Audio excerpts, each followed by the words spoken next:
Doctor Mohammad Yunus বাংলাদেশের প্রধান হয়ে উনি সম্মানিত হয়েছে নাকি আমরা সম্মানিত হয়েছি? বলতো কে সম্মানিত হয়েছে? আমরা সম্মানিত হয়েছি।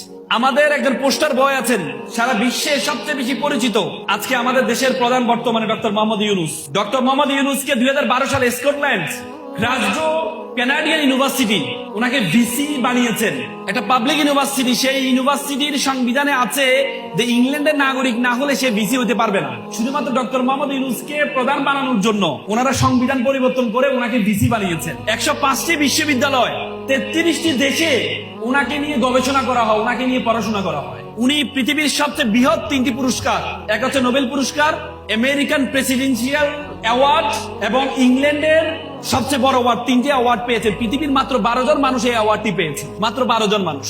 ওনাকে যেন আমেরিকা এক সাংবাদিক প্রশ্ন করেছিলেন, আচ্ছা আপনি তো সবসময় বিশ্ব ব্যাংক নিয়ে কথা বলেন, যদি আপনাকে বিশ্ব ব্যাংকের প্রধান বানানো হয় তাহলে আপনি কি করবেন? উনি বললেন, আমাকে যদি বিশ্ব ব্যাংকের প্রধান বানানো হয় তাহলে আমি বিশ্ব ব্যাংকের যে সদর দপ্তর এটা আমি ঢাকাতে নিয়ে আসবো। তো বললো যে আপনি ঢাকাতে নিয়ে আসবেন কেন?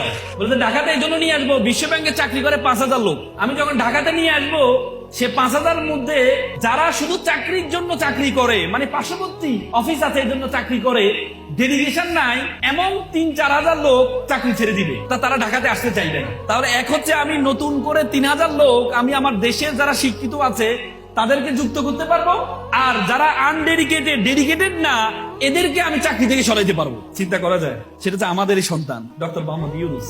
জন্মগ্রহণ করেছে কোথায়? চট্টগ্রামে হাটহাজারী। তার বাবা ছিলেন একটা সওদাগর, মানে জুয়েলারি দোকানদার। আমি কয়েকদিন আগে আফ্রিকা গিয়েছিলাম, আফ্রিকার রুয়ান্ডা, পূর্ব আফ্রিকার একটা দেশ রুয়ান্ডা। রুয়ান্ডাকে বলে হিডেন প্যারাডাইস অফ আফ্রিকা, মানে আফ্রিকার সবচেয়ে শুদ্ধ জান্নাত বলা হয়।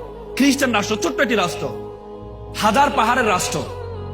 সে রাষ্ট্রে আমি যখন বাংলাদেশ পরিচয় দিলাম তারা ভালোভাবে চিনতে পারছে না, কিন্তু আমি যখন ডক্টর মোহাম্মদ ইউনূসের কথা বললাম সাথে সাথে ওনাকে চিনে গেল তারা।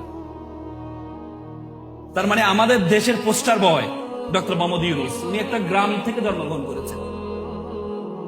ওনার বাবা কি ছিলেন? তুমি যদি মনে করো তুমি বগুড়া শাহজাহানপুরে জন্মগ্রহণ করেছো, গাবতলীতে জন্মগ্রহণ করেছো, কাহারুলে জন্মগ্রহণ করেছো, তোমাকে দিয়ে পৃথিবীতে নেতৃত্ব দেওয়া সম্ভব? এই চিন্তাটা তোমার সবচেয়ে বড় ভুল ধারণা।